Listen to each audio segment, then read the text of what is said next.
Buen día a todos y a todas. Estoy junto a la licenciada María Cecilia García Pereira. Mi nombre es Sofía Infante. Somos psicólogas y trabajamos desde hace algunos años como parte del equipo de la unidad de terapia intensiva del hospital. En principio, nuestra propuesta para hoy es acercar algunos conceptos desde la salud mental y nuestro modo de abordaje dentro de la sala, y específicamente trabajar sobre pacientes con diagnóstico de VIH y el abordaje a sí mismo con sus familias. Es fundamental que tengamos en cuenta que el trabajo interdisciplinario es, parte indispensable para que podamos brindar un abordaje humanizado hacia todos los pacientes y las pacientes. En principio queremos trabajar sobre qué es lo que pasa cuando ingresa una persona a una unidad de terapia intensiva, ¿sí? Entendemos que ese momento es un momento de quiebre, de ruptura, porque todo lo que viene sosteniendo, ¿sí?, la vida cotidiana de ese paciente se quiebra, ¿sí?, confrontándolo con la posibilidad de la plenitud de la vida, y no solo para esa persona, sino para toda su red afectiva y su familia. Las familias, de hecho, sucede muy a menudo que las familias lo que nos devuelven es que sus vidas se encuentran detenidas, que lo único que importa es ese parte médico, no pueden sostener los trabajos, lo único que pasa en sus vidas es lo que está pasando con esa persona en una unidad de cuidados intensivos. Entonces, no solo trabajamos con cada paciente, sino también con sus familias, entendiendo la integralidad, ¿sí? Esto confronta a cada persona con un escenario de fragilidad, de ruptura, ¿sí?, con todo aquello que ordenamos, ¿sí? Entonces, nuestro trabajo, es interrogar sobre el porvenir de cada paciente, sobre lo que pasará, sobre sus emociones, ¿sí?, y de qué modo cada uno, cada una transita este proceso. Y entonces es necesario que podamos estar advertidos de las distintas emociones que puede atravesar una persona cuando llega a una sala con estas características, ¿sí? Entonces, es esperable que atraviesen crisis de ansiedad, angustia, incluso despersonalización, los momentos de la extubación. Son momentos que atraviesan los pacientes muy difíciles, ¿sí? Entonces, tenemos que poder trabajar y acompañar esto. A nosotras nos parece interesante pensar estas cuestiones a partir de un caso clínico que nos permite como graficar mejor lo que venimos diciendo. Primero una aclaración, nosotros vamos a hacer un reporte a un paciente donde él recibe un diagnóstico reciente. Ese es un posible escenario, pacientes que reciben diagnósticos por primera vez. Otro escenario que nosotros acompañamos mucho, trabajamos mucho en la sala de cuidados intensivos, es pacientes donde han tenido o tienen reiteradas internaciones.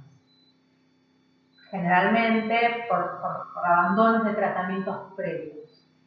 Son como los dos escenarios posibles. Y donde las cuestiones que se juegan en relación a las redes afectivas también van a ser distintos. No es lo mismo como lo vivencia una familia, una red afectiva que está acompañando por primera vez una internación en una sala de cuidados intensivos a una familia donde acompaña por segunda, tercera, cuarta o quinta vez una internación de estas características. Digo, lo traigo para que lo pensemos como dos escenarios. Volviendo a que nosotros vamos a trabajar en el primero, en el que es un diagnóstico reciente. Vamos a ir contándoles el caso y ir como yendo y viniendo de la práctica a la teoría. Gabriel tiene 47 años, sexo masculino, él se encuentra en pareja de 24 años, una hija de 22 años aproximadamente, se interna en el hospital del Munín por una neumonía, un cuadro de neumonía grave. Es la primera vez que asistía a este hospital, ingresa por una insuficiencia respiratoria aguda. En los últimos meses, varios meses, venían transitando distintos consultas médicas, distintos especialistas, realizando estudios, algunos muy invasivos, en busca de un diagnóstico, porque él estaba con muchas cuestiones de salud, pero que no lograban identificar la causa que originaba esta delgadez, dificultad respiratoria, había adelgazado mucho. Bueno, él venía como transitando distintas exposiciones médicas. Hasta en el hospital, rápidamente se hace el análisis biológico y el resultado es VIH positivo. Ante este escenario, como equipo de los alumnos, preguntamos, bueno, ¿quién informa este diagnóstico? Digo, si bien la pregunta parece tener rápidamente una respuesta, nosotros acá nos tenemos un poco a pensar y a pensar cómo es el modo que queremos abordar estas situaciones. Nosotros pensamos que esto tiene que ser un abordaje integral. ¿Qué queremos decir? Que por supuesto la información que la debe brindar las médicas, los médicos, digamos, pero también consideramos necesario que estos momentos esté acompañado por un equipo de salud mental que pueda considerar, atender la singularidad de esa o de ese paciente, que pueda hacer una lectura de todo, digamos, las características propias de esa persona. Y cómo lo atraviesa, cómo esa persona hace una lectura, ¿no? Para poder apropiarse de algún modo. Que está pudiendo escuchar a ese paciente cuando el médico o la médica está dando una información técnica, si se quiere. Sí, porque además en la mayoría de las situaciones, ¿sí? Entendemos que es un impacto, genera un impacto subjetivo. Una ruptura en su vida, en su cotidianidad, digamos, algo va a ser distinto, algo empieza a cambiar, algo tiene que cambiar. Hay un quiebre subjetivo en esta persona que recibe esta información. Nosotros siempre estamos como muy atentas a que en el momento que se comunique esta información a la paciente, a los pacientes, digamos, ser muy cuidadosos con el lenguaje que se usa, ¿no? Que haya un lenguaje claro, preciso, que no se le oculte información, que no se use un vocabulario muy técnico. Que no sea la saturada, que realmente se pueda detener en este momento, porque no es cualquier momento.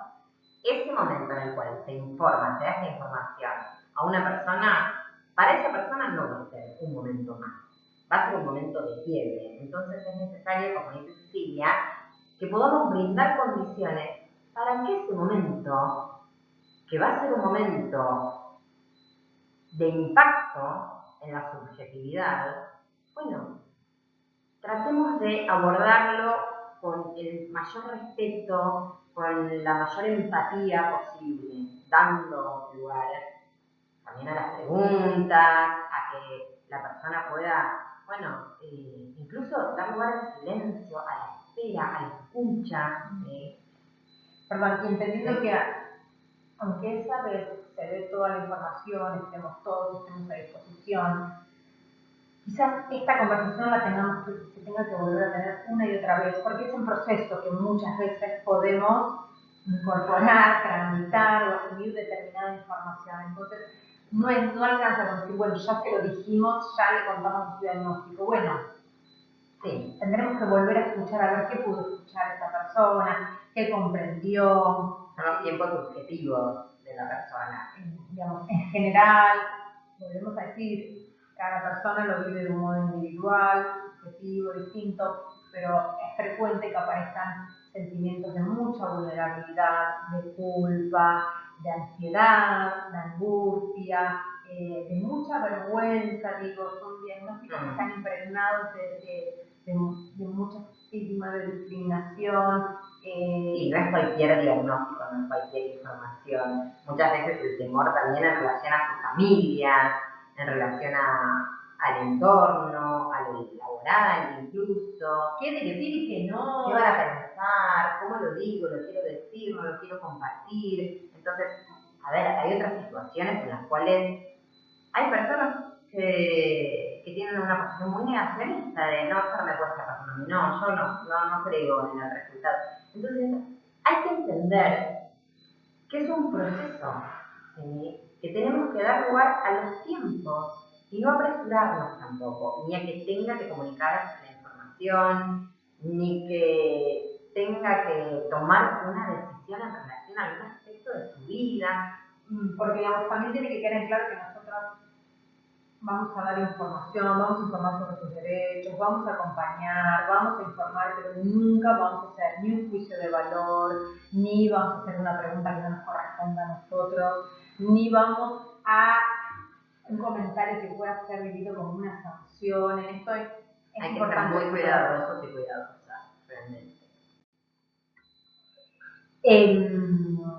Bueno, un poco como lo que venimos diciendo, y algunas preguntas que nosotros siempre tenemos como presentes al momento de trabajar con los pacientes es ¿cuáles son las creencias previas que esta persona tiene en relación al VIH-Sida? Digo, porque hay creencias muy fuertes, suelen haber creencias asociadas a la muerte inminente, a fin de vida, suele haber creencias en relación a haber hecho las cosas mal, entonces eso es un castigo.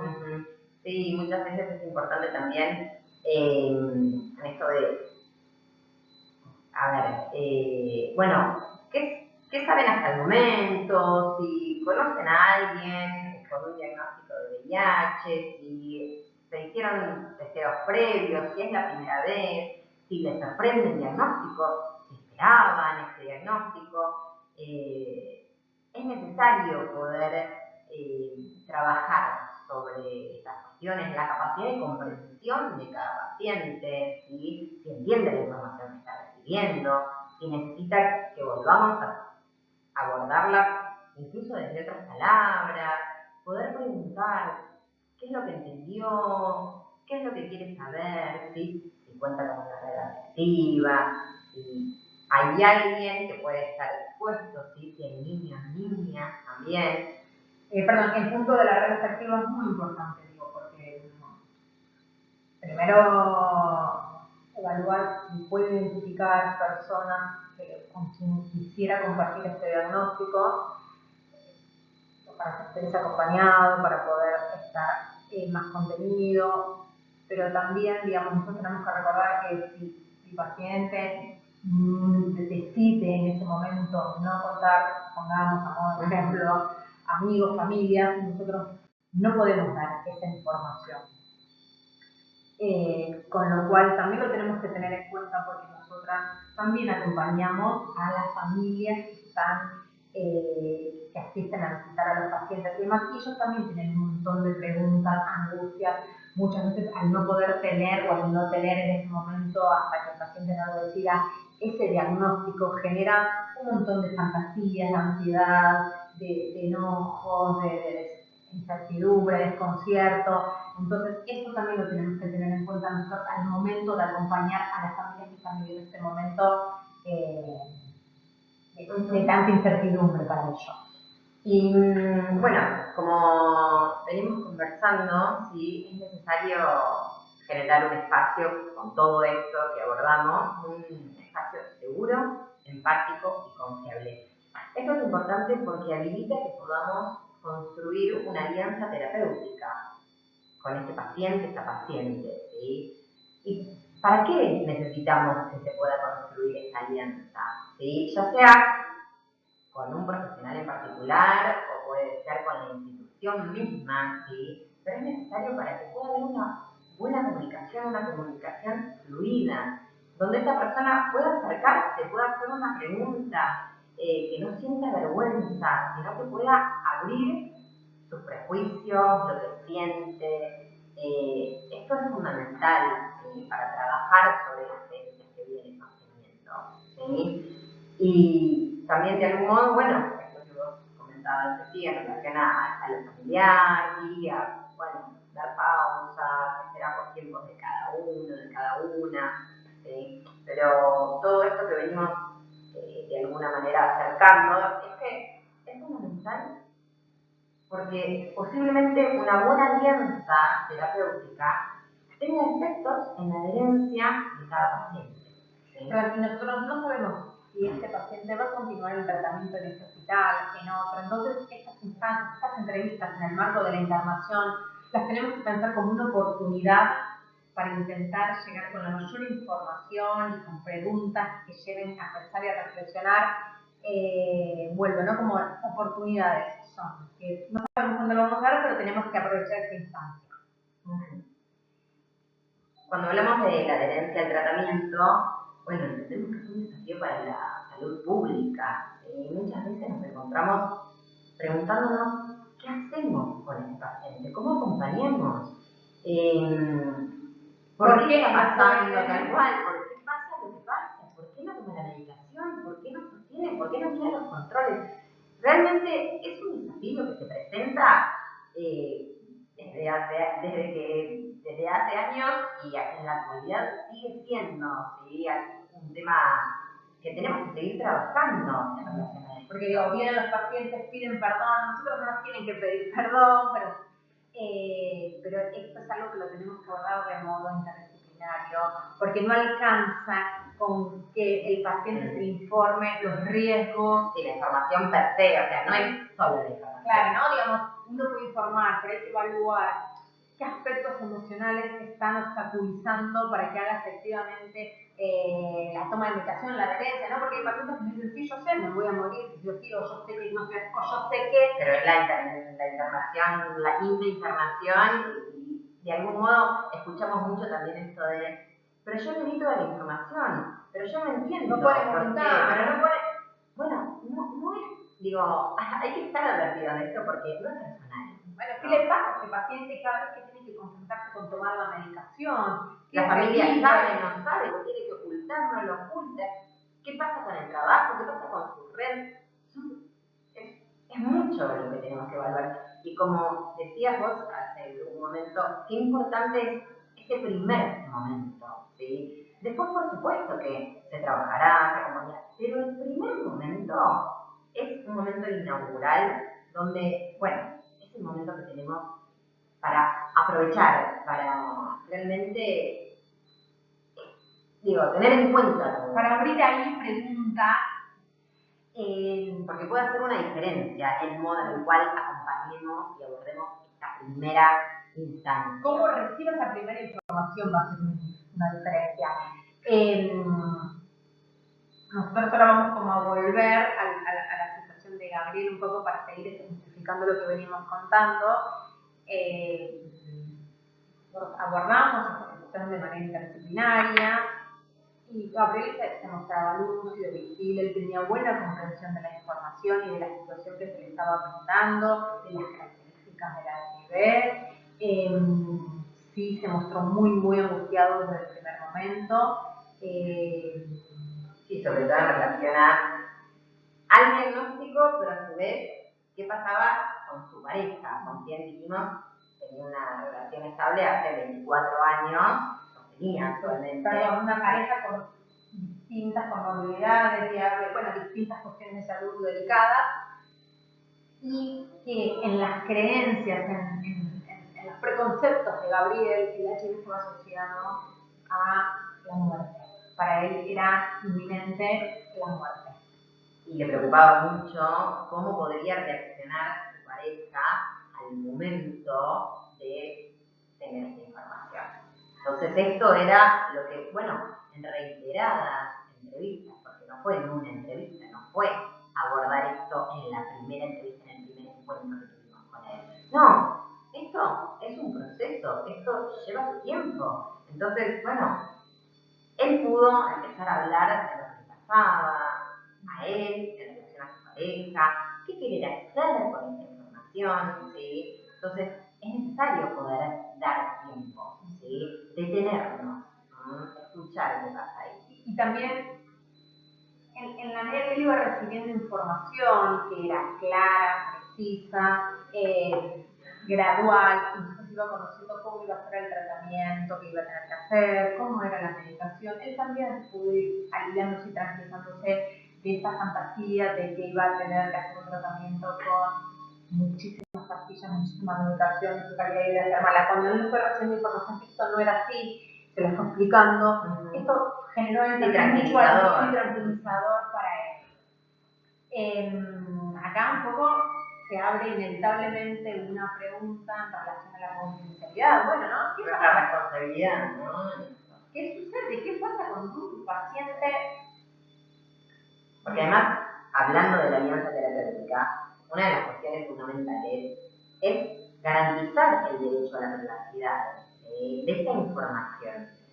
Porque además, ¿qué pasa si el paciente de algún modo siente que no hay ahí un espacio empático donde pueda confiar, donde se abre su diagnóstico? No, esto es fundamental para que se pueda. O cuando uno revela un diagnóstico sin que el paciente haya dado su consentimiento, ¿qué sucede ahí? Nos preguntamos también si podemos perder a él como paciente. El quiebre que puede implicar para un paciente la ruptura de la confianza. Pero bueno, a la vez nos preguntamos qué pasa si hay una tercera persona implicada que puede estar en una situación de riesgo de salud, si se quiere. Sí, en este punto hay ciertas excepciones, por supuesto, ¿sí? En cuanto al secreto de confidencialidad. Primero, siempre nosotros intentamos trabajar y agotar todas las instancias para que sea la persona quien pueda abrir, si así lo desea, su diagnóstico. Por supuesto hay excepciones cuando hay niños, niñas en riesgo, hay varias situaciones a evaluar, pero siempre el trabajo es con el paciente o con la paciente, ¿sí? Y como dice Silvia, agotar todas las instancias de diálogo y no tomar decisiones en soledad, ¿sí? Hay un equipo de trabajo. Entonces, las decisiones como estas tienen que ser acompañadas desde la interdisciplina. Esto es fundamental. Consultar a veces a los comités de ética, y en el caso de Gabriel, podemos contar un poco, ¿no? Bueno, que él tomó la decisión. Él dice que decidió compartir esta información con su pareja,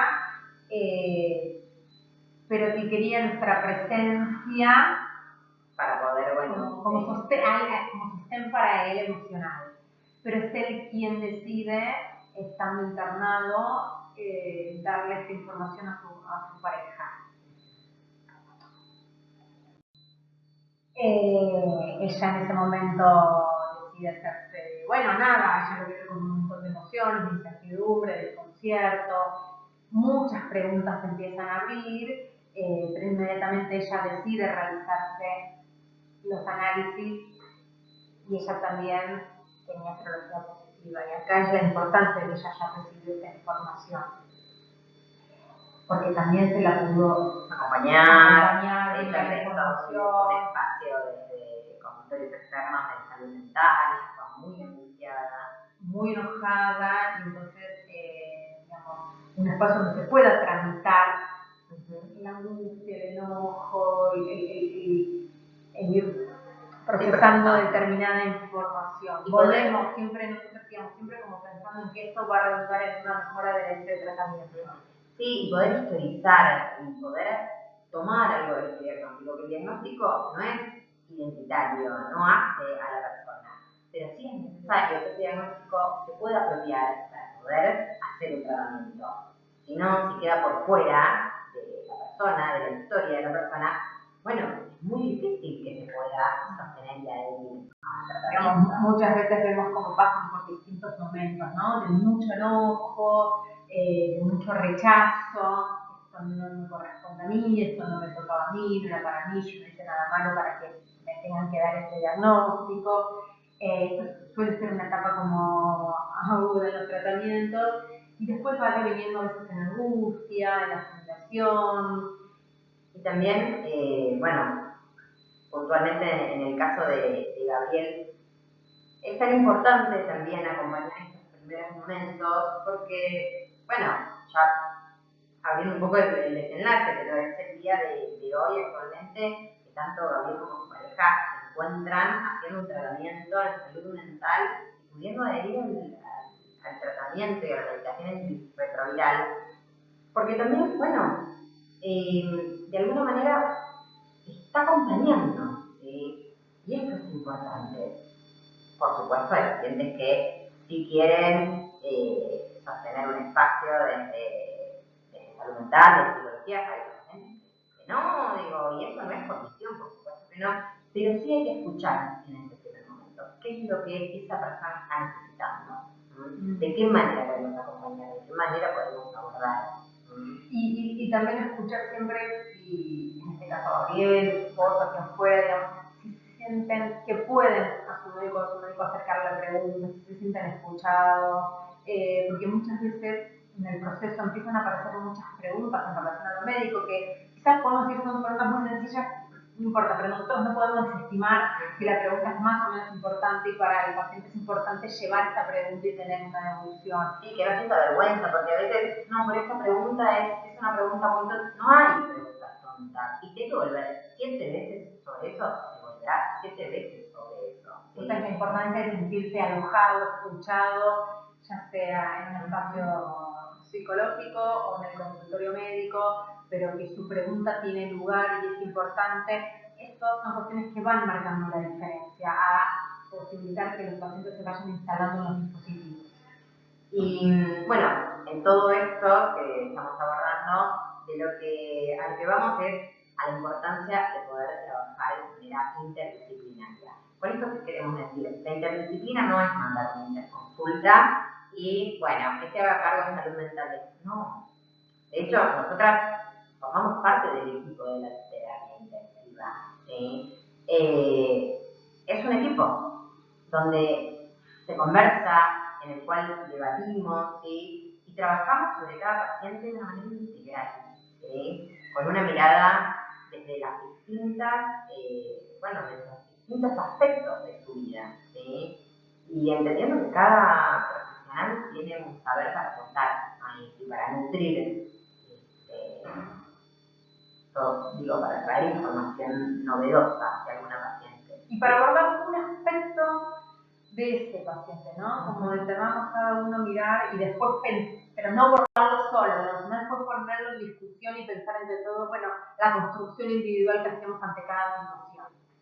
Y bueno, para ir cerrando, creemos que es importante un poco, la información en sí misma no es suficiente, ¿sí? No es garantía de nada si no hay condiciones físicas y emocionales que permitan un determinado procesamiento, entendimiento de la información, y eso va a tener que ver con procesos individuales de los cuales nosotros vamos a tener que estar muy atentos. Sí, la singularidad de cada paciente y es dando lugar a la palabra y a poder trabajar sobre las creencias, estigmas, los prejuicios, ¿sí? Y que cada paciente pueda empezar a hablar de ese diagnóstico para sí mismo, para sí misma. Para su historia. Porque de alguna manera, si esto queda por fuera, ¿no? Si de alguna manera no puede apropiarse del diagnóstico, no puede tomar conciencia, ¿sí?, de la enfermedad, de lo que está pasando, bueno, es muy difícil que podamos pensar en una buena adherencia al tratamiento, ¿sí? Entonces, no existe un tratamiento posible si aquello que sucede queda por fuera de la historia del sujeto. Esto tiene que poder expresarse. Y cuando acompañamos a las familias, conozcan el diagnóstico o no, intentamos que puedan acompañar entendiendo, digamos, ¿no? Porque, bueno, no podemos entender cómo no hizo o cómo hace, cómo, bueno, esto también lo ponemos a trabajar con las familias como siendo un gran equipo. Exactamente, y de alguna manera cuando hablamos de un abordaje integral, también es esto, es también trabajar sobre la red afectiva. Como dice Cecilia, desde, tengan conocimiento o no, dando lugar, ¿sí?, a la singularidad, a esta gente. Respetando los tiempos, lo que pueden. Así que, bueno, muchísimas gracias. Y, bueno, estamos a disposición ante cualquier duda. Hasta luego.